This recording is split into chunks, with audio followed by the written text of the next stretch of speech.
Hello everyone, my name is Dan Lowden and I'm the CMO at White Ops. Today we're going to be talking about collective protection and about working together to significantly reduce the impact of fraud across the entire advertising ecosystem.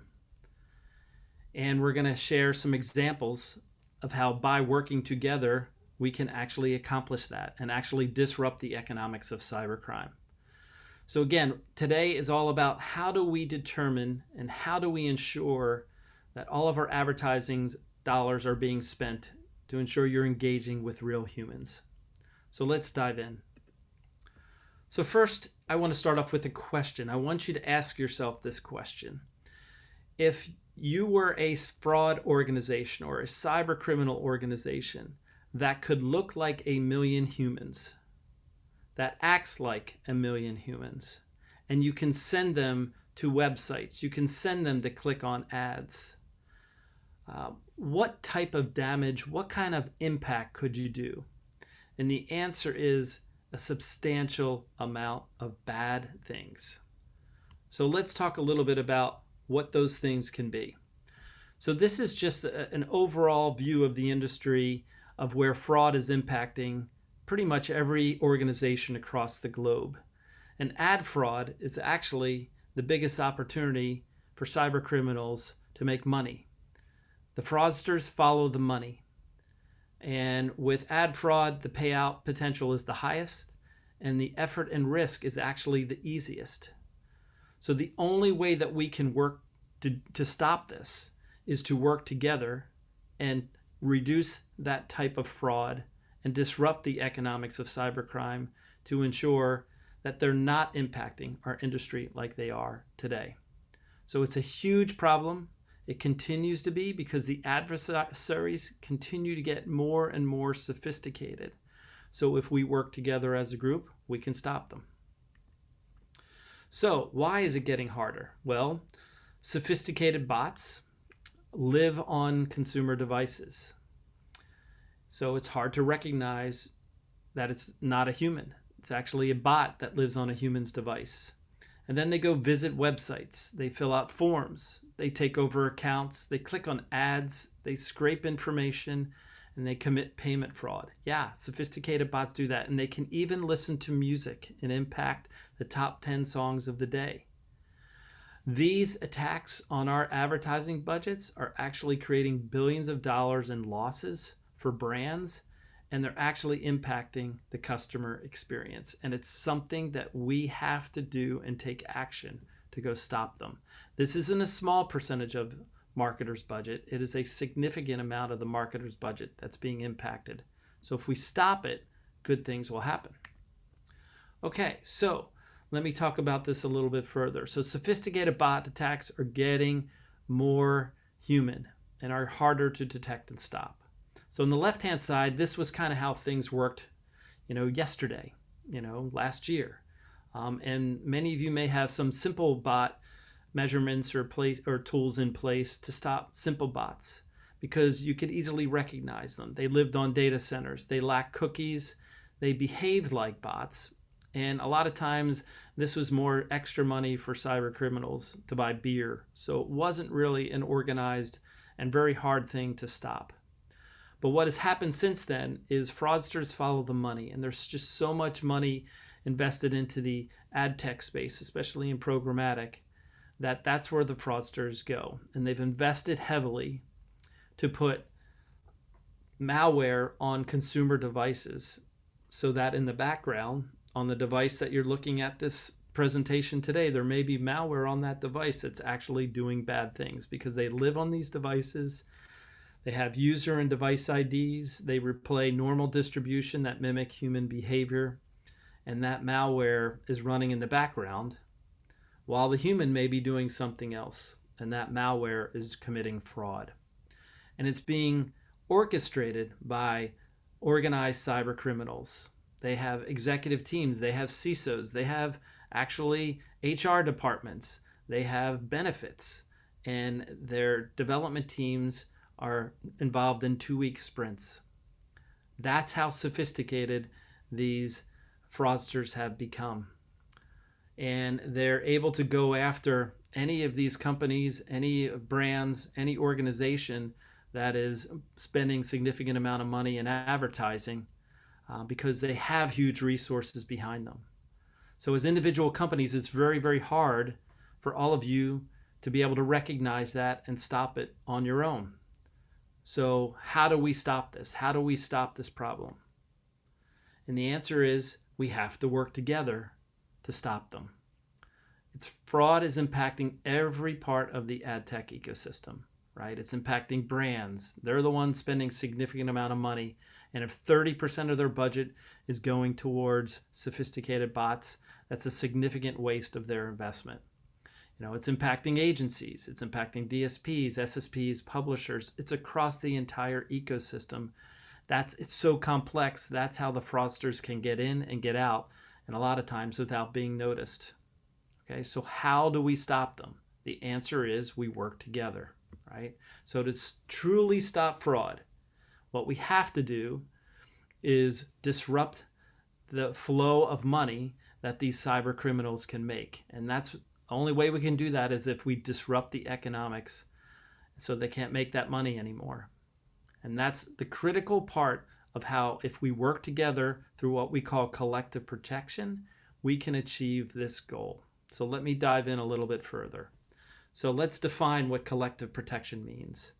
Again, the only way we can win this war, and it is a war against ad fraud, is by more organizations working together, coming together and working through a collectively protected advertising ecosystem.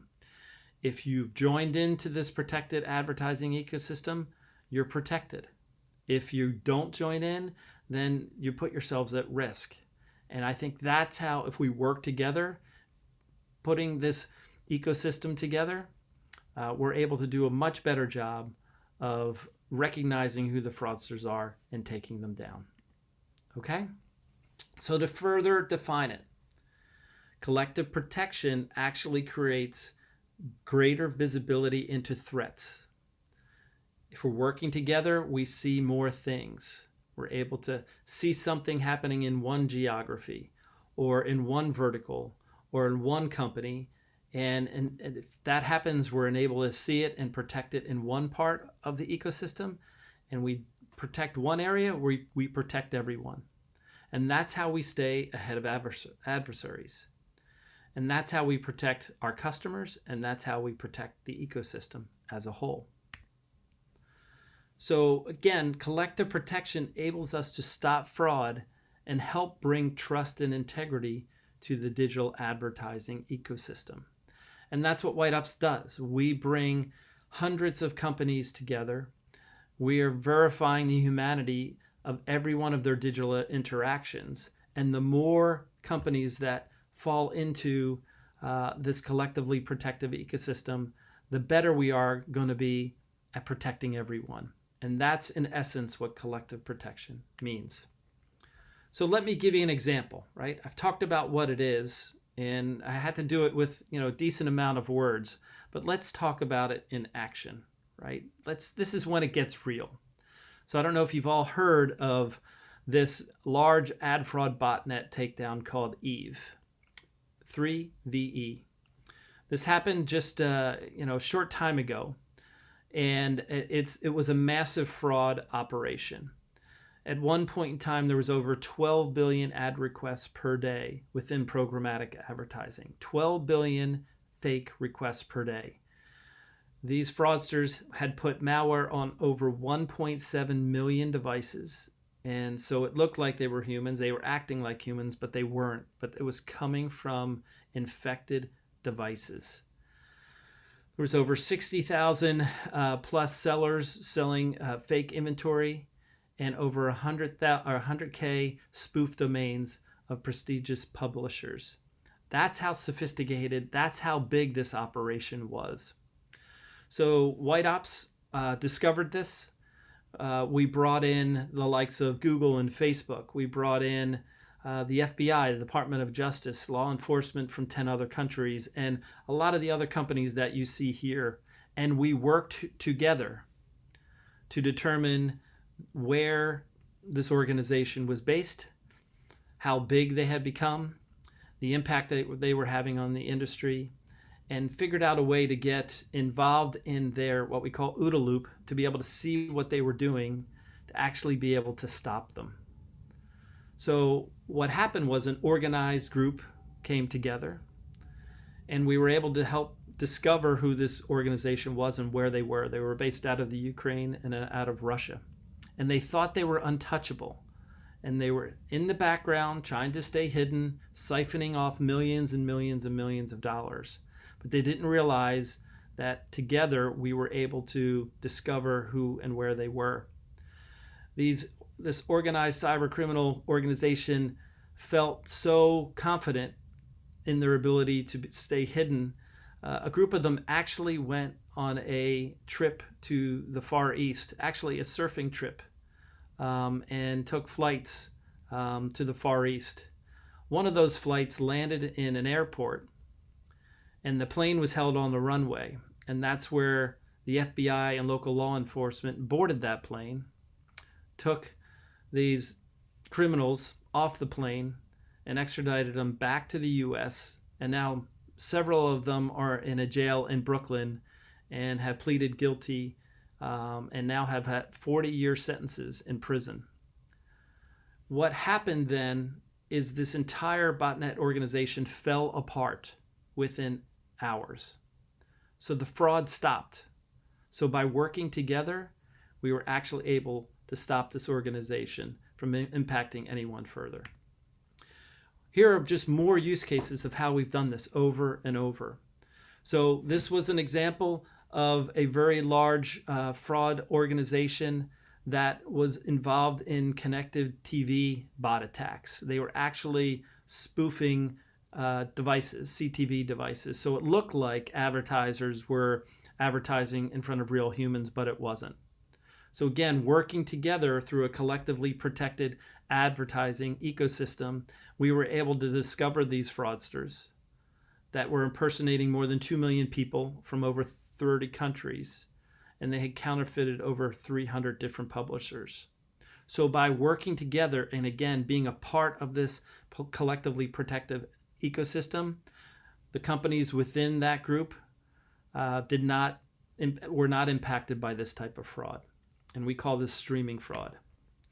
The next one was all about, this was pretty crazy. This was applications offering, if you downloaded the app, you get a free pair of shoes. So a lot of people downloaded it, over 50,000. There were over 5,000 apps that were spoofed.